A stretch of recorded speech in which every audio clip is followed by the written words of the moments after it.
दोस्तों, जैसा कि आप सभी जानते ही हैं, इस समय मैं भारत देश के राजस्थान प्रांत के कोटा शहर में हूँ और ये कोटा शहर का मेरा दूसरा ब्लॉग है।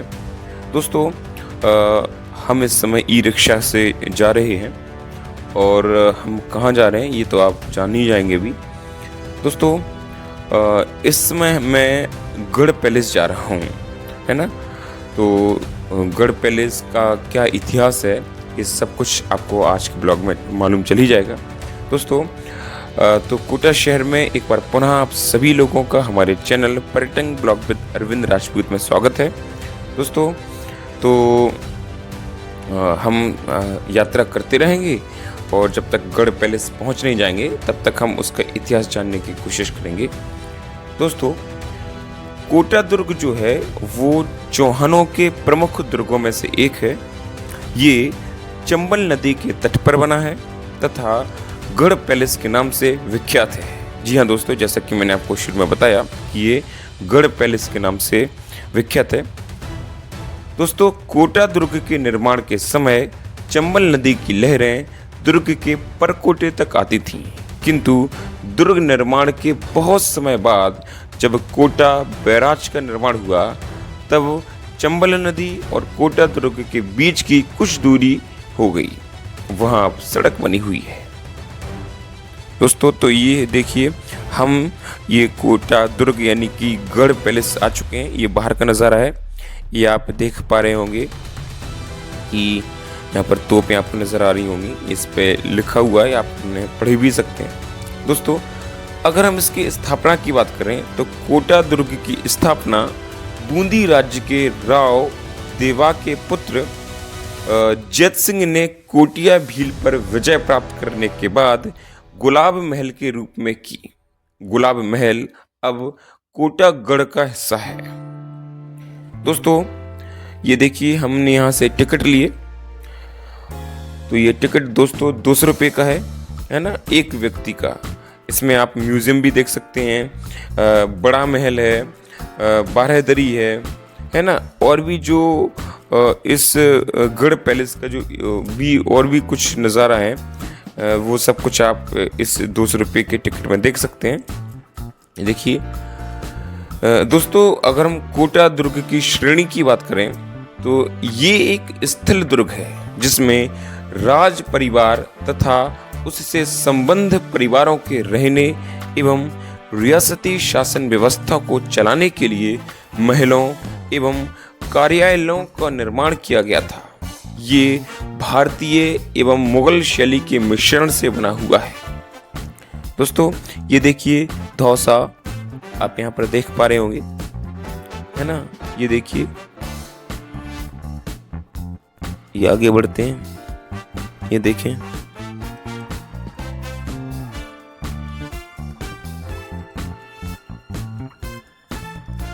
ये देखिए, ये भी धौसा ही है। मतलब ये तमाम वाद्य, नागरा, नृत्यांगना, चौसा,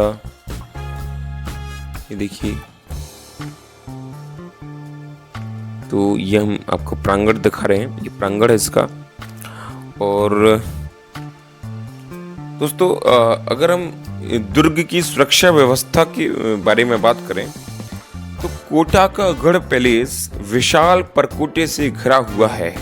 गढ़ की अपेक्षा इसका परकोटा अनुपातिक रूप से अधिक विशाल है तथा 10 किलोमीटर की परिधि में निर्मित है।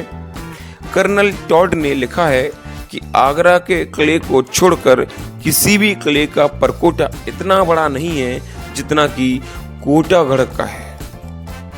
दोस्तों, ये देखिए, अब हम इसके अंदर प्रवेश किए हैं। महाराव माधो सिंह 1631 से 48 से पहले इस दुर्ग का परकोटा पाटन पोल, कैथूनी पोल और भिलवाड़ी तक बना हुआ था। माधो सिंह ने परकोटे का विस्तार करवाना आरंभ किया। महाराव राम सिंह 1696 काल में परकोटे का विस्तार रामपुरा तक किया गया। आगे चलकर महाराव उम्मेद सिंह प्रथम 1770 से 1819 ने परकोटे का विस्तार लाड़पुरा तक किया। इस परकोटे में सूरजपोल, किशोरपुरा गेट, पाटलपोल, लाड़पुरा, एवं कैथूनी पुल नामक 6 विशाल दरवाजे हैं।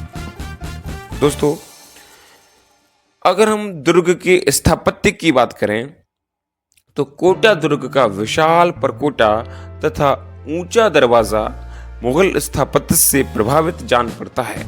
दुर्ग में वृजनाथ मंदिर, जैतसिन महल, माधो सिंह महल, बड़ा महल, कंबरपदा महल, केसर महल, अर्जुन महल, हवा महल, चंद्र महल, बादल महल, जनाना महल, दीवाने आम, हथिया पोल, दरबार हॉल, भीम महल, बारादरी और झाला हवेली दर्शनीय है। दोस्तों, अंग्रेजों के समय बनी ब्रिटिश रेजिडेंसी भी दुर्ग परिसर में स्थित है।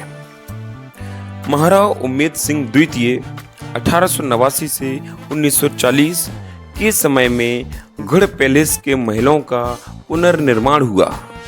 जनाना महल 5 मंजिला बनाया गया है। इन महलों तक बनी सीढ़ियां इस प्रकार की हैं कि पहिए वाली कुर्सी या पालकी में बैठकर ऊपर जाया जा सकता था। राजमहल में मुगल कला के समान कांच एवं चूने की कारीगरी की गई है। सफेद चूने में नीले, हरे एवं कत्थई रंग के कांच की जड़ाई का काम देखते ही बनता है। दोस्तों, कांच की कारीगरी में मीनाकारी, डांक की जड़ाई और गोलों के कांच की जड़ाई का कार्य बेजोड़ है। लक्ष्मी भंडार के तिवारी, अर्जुन महल एवं बड़ा महल की दीवारों पर बनाए गए भित्ति चित्र कोटा चित्र शैली के आकर्षक नमूने हैं। गढ़ परिसर में स्थित झाला हवेली में बने भित्ति चित्र के बारे में कार्ल खंडालवाला ने कहा था कि यहाँ के भित्ति चित्र एशिया में अपनी सानी नहीं रखते। यहाँ से कुछ चित्र दीवार से प्लास्टर सहित निकालकर दिल्ली के राष्ट्रीय कला दीर्घा में सुरक्षित रखे गए हैं। दोस्तों, कोटा के भित्ति चित्रों में शिकार के चित्र सर्वाधिक महत्वपूर्ण हैं। लघु चित्रों में तत्कालीन सामंती संस्कृति का पूर्ण भव्यता के साथ चित्रण किया गया है। प्रेम के चित्रों में प्रेमियों की मनोदशा दर्शाने वाले भाव अत्यंत महत्वपूर्ण हैं। चित्रों की पृष्ठभूमि में प्रकृति का सुंदर चित्रण किया गया है। हाथियों के दंगल, रानियों द्वारा पोलों का खेल एवं शिकार के दृश्य, नारी एवं पुरुष चित्रण, दरबारी राग रंग, कृष्ण लीला, अवतार चित्रण, शाही सवारी के दृश्य, श्रीनाथ जी की झांकी, अंगड़ाई, लेती नायिका आदि के चित्र कोटा चित्रों की विशेषता है। दोस्तों, राव माधो सिंह म्यूजियम यानी कि राव माधो सिंह संग्रहालय कोटा दुर्ग में स्थापित राव माधो सिंह संग्रहालय रियासती संस्कृति का प्रतिबिंब है। राव माधो सिंह ट्रस्ट द्वारा संचालित इस संग्रहालय में पालकियां, हौदे, अस्त्र शस्त्र, जलघड़ी, सवारी के उपयोग में आने वाली वस्तुएं, मृत पशुओं का संग्रह, ज्योतिष के उपकरण सहित विविध सामग्री प्रदर्शित की गई है। देखिए दोस्तों, आपको ये तमाम सारी चीजें आपको नजर आ रही होंगी। ये म्यूजियम का ही हम नजारा दिखा रहे हैं।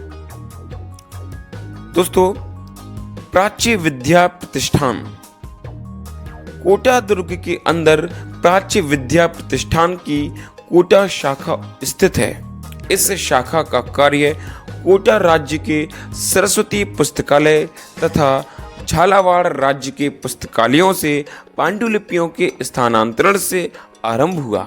इसमें अधिकांश ग्रंथ संस्कृत तथा प्राकृत भाषा के हैं।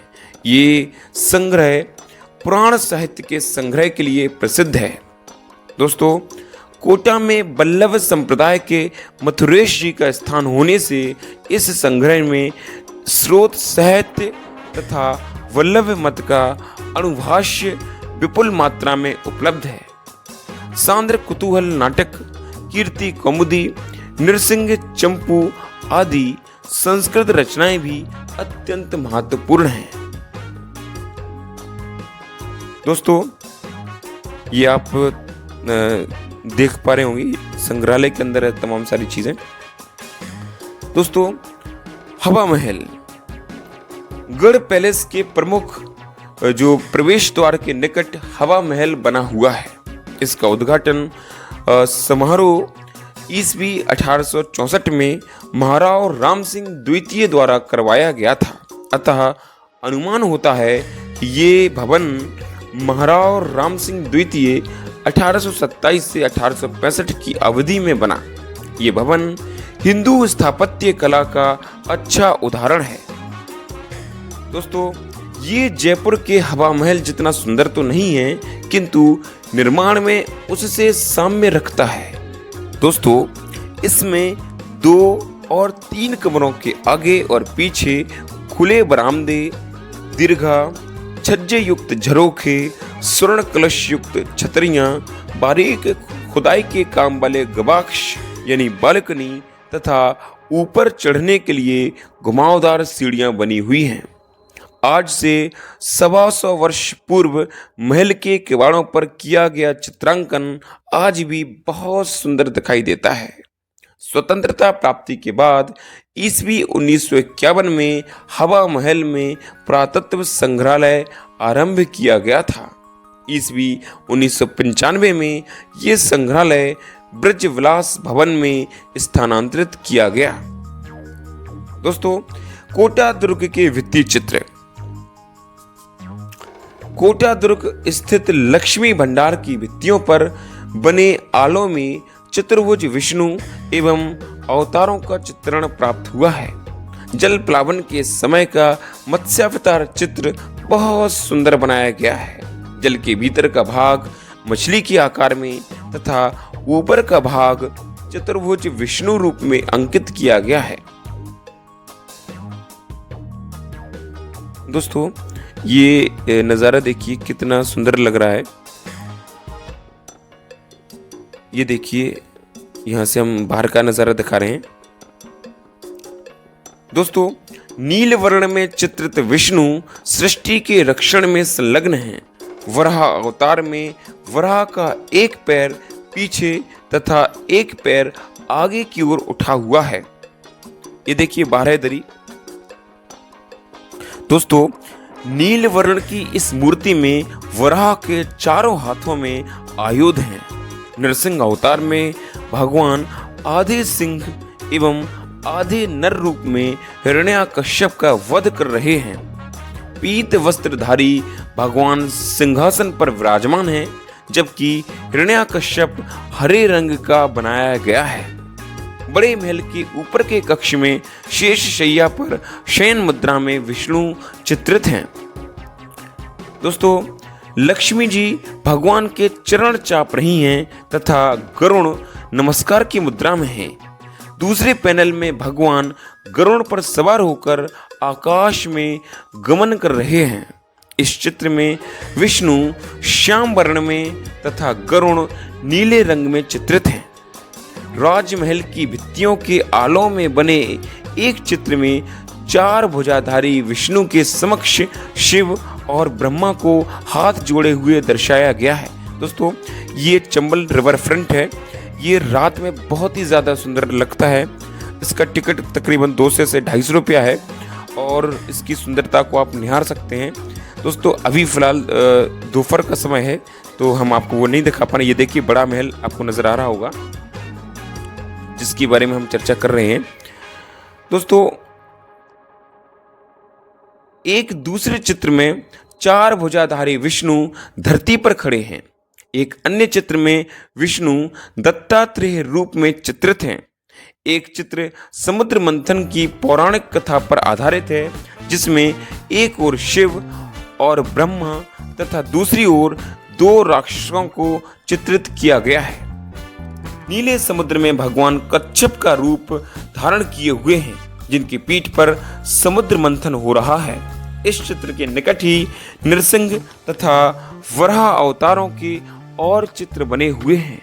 वराह रूपधारी भगवान ने अपने विशाल दांतों पर मेदिनी को उठा रखा है तथा हिरण्याक्ष नामक राक्षस का वध कर रहे हैं। दोस्तों, कोटा दुर्ग अभिलेखागार सूरजपोल स्थित झाला हाउस में पुरालेख कार्यालय स्थापित है, जिसे पुरालेखागार भी कहा जाता है।